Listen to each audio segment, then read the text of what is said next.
He kōna ipurangi tēnei nā te reo irirangi o Aotearoa.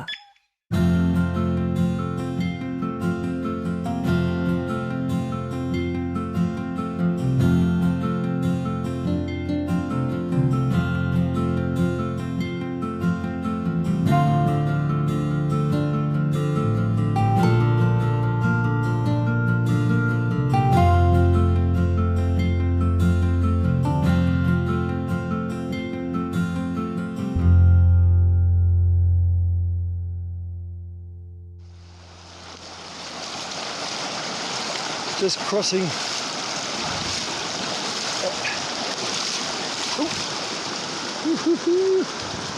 These rocks are so slippery, man. Even in the really sort of shallow basic, that came up just under my knee there. That I just did was number 36 river crossing so far today. I've been going just over an hour, and there we go. I just did number 37. But it's just rugged territory. There's absolutely no formed track. The trail notes say this section of the trail is rough and unformed. And that was a very accurate description. Oh!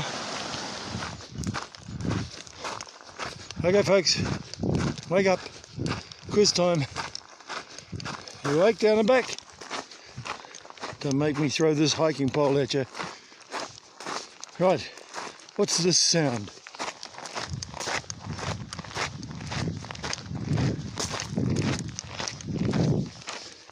Yes, that's right, Smith. Gravel. Gravel, gravel, bloody gravel. Mount Potts being on the side of the vast valley that is home to Mount Sunday, which was where the set of Edoras was built, taking 8 months to build. And then we went and shot there when I was filming for Lord of the Rings, playing Gambling, the commander of the armies of Rohan. We shot there for 8 days. That was it. An 8-month build for 8 days shoot. Hundreds of extras coming through from Christchurch, people with their horses. Massive crew. That was a glorious time. Loved it. Thank you, Peter and Fran.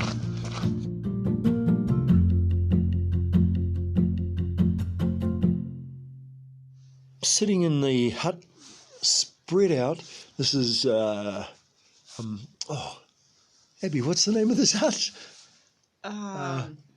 I don't know. I've lost track. I don't know. Crooked Spur. Crooked Spur hut. Yeah, Crooked Spur. So, and I'm the only one here. 1, 2, 3, 4, 5, 6, 7, 8 bed hut. One of the old original mustering huts and hunters' huts. So corrugated iron, no insulation, natural timber beams that are just branches and trunks from trees, etc. Quite stunning. And names written on the outside of people who were doing the musters in certain seasons as far back as the 60s, etc. So I'm all spread out here. I've got my dinner cooking and I'm going through my gear, and then suddenly someone turns up. It's the last thing I expected because it was quite late, and it's Abby. So yeah, Abby, it was me. Where are you from? I'm from the States. And you, what part of the States? I was born in Michigan, but these days I just travel. And so most recently I was living in Washington State, but usually only live in a place for about 6 months at a time and just do seasonal work. And then I quit my job and ended my lease to come here. So I'm not sure where home is going to be when I get back. It's an open question. Yeah, my tent is just kind of like a little home wherever I am. I'm comfortable, happy. Yeah, it's pretty buzzy, isn't it? Like it can be just the greatest feeling when you've done a slog through the day, and then you get somewhere, you put your tent up, you get your gear inside, you spread things out. Yeah. That is pretty I call it the explosion of like, everything that's in the pack, and it's all nice and neat through the day. And then, it all explodes at the end of the day. And I don't even know how all that stuff it fits back in the pack. Like looking around at your stuff here too, it looks like it's about 3 people's worth of stuff. And then,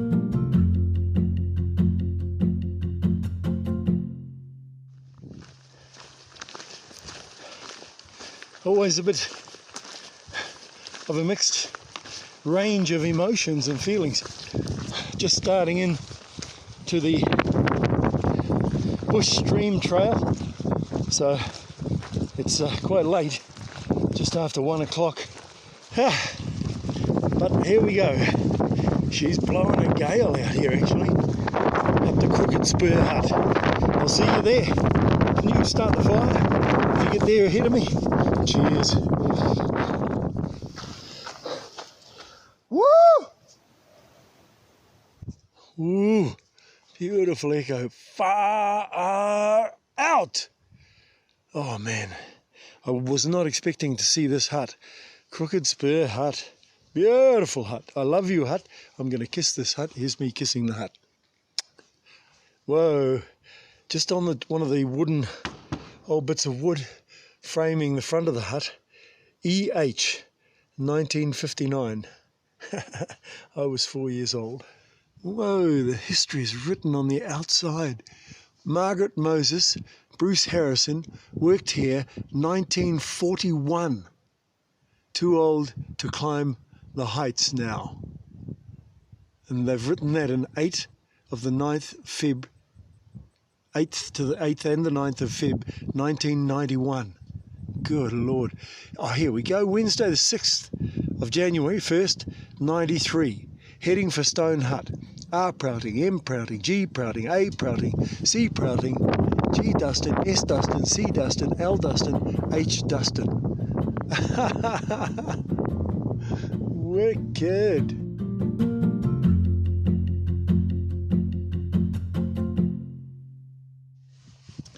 Well, I thought I had another hour to get to this place called Stone Hut.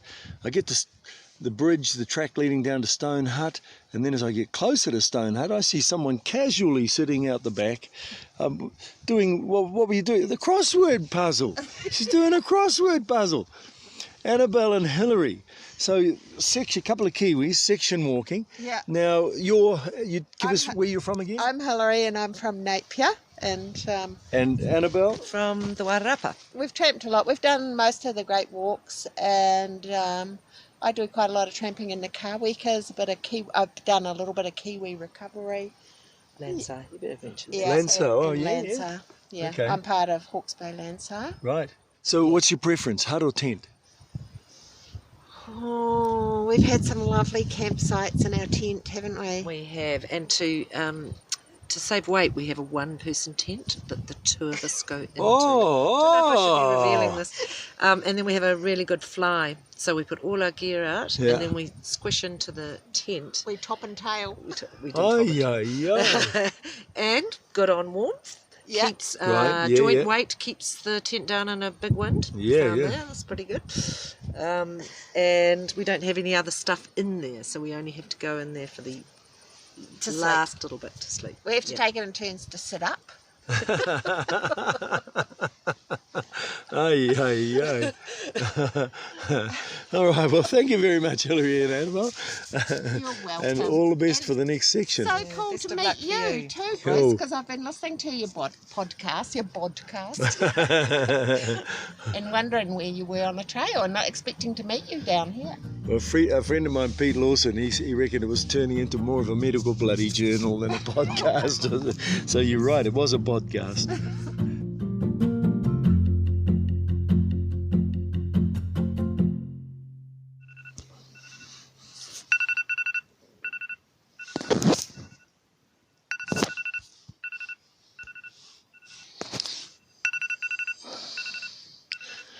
That's the sound of my friendly alarm,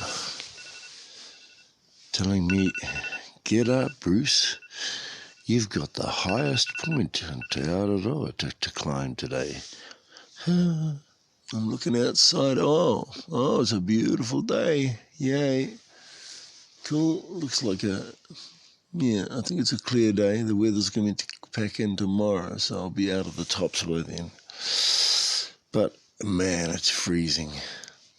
Abby came along. Bloody amazing. She turned up.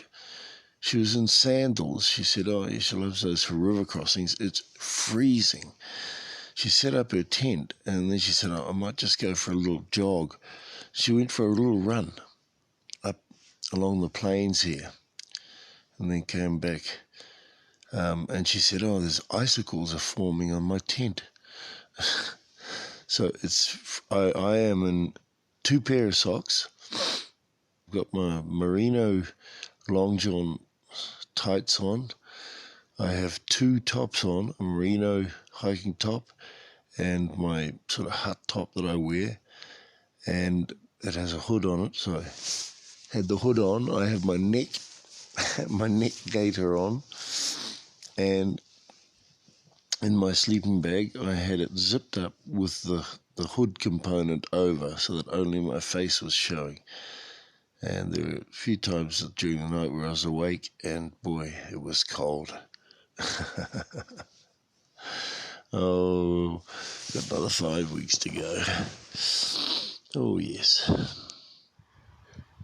So I'm heading up the highest point of Te Aroa, just under 2,000 metres altitude. And it's got to be around 50 degrees, close to 60, some of it. Steep steps just through tussock. At least there's a bit of a path, which is good. I'm just using you as an excuse to stop and get some breath. I'm carrying on now, as you might hear. It sounds like I'm on the toilet, but it's not that if it's me starting to climb this bloody saddle again. Happy birthday to you, happy birthday to you, happy birthday my 89-year-old ma, happy birthday to you. And look, she gave me a present.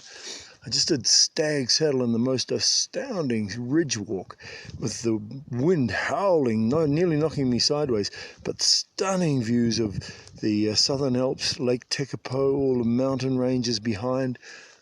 Down the vast valley. There's the hut. It's a Camp Stream hut.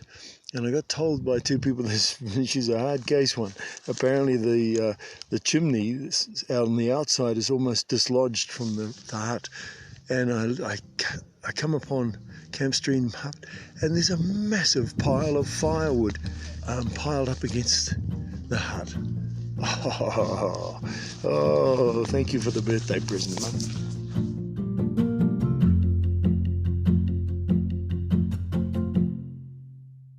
I am huddled up. What's the temperature? One of you had mentioned the temperature. 8 degrees inside. It's 8 degrees inside, which makes it sound actually better than it feels. Yeah. It feels like it's 0 degrees. And Emily and Marie are here, Belgian couple. The first thing you see after the last river crossing is a toilet. So we're thinking, okay, let's go to the toilet. You say long drop. Long drop, yeah. Long drop, yeah. And so we went, both of us, and then I just turned myself to close the lid, and I heard a boing in it, and I thought, oh my god, my phone, and my phone was down there, super far away. I couldn't reach it with my arm for sure. So I went out of the toilet and said to Marie, I think I made a mistake. So we took 2 hiking poles and 1 plastic bag, and then we went with the plastic bag to try to get it. Fishing. And you have to leave over fishing. Yeah. But it wasn't working that well, We were trying, but we couldn't get it in. And so after a while, I asked Mari for some support and said, could you bring your own hiking pole? Because I was thinking, okay, let's push it inside. And so we were both of us above the long drop toilet, pushing the phone inside the plastic bag. And eventually we got it, you know? Yeah. And it's still working, you know? With no smell. I swear there is no smell.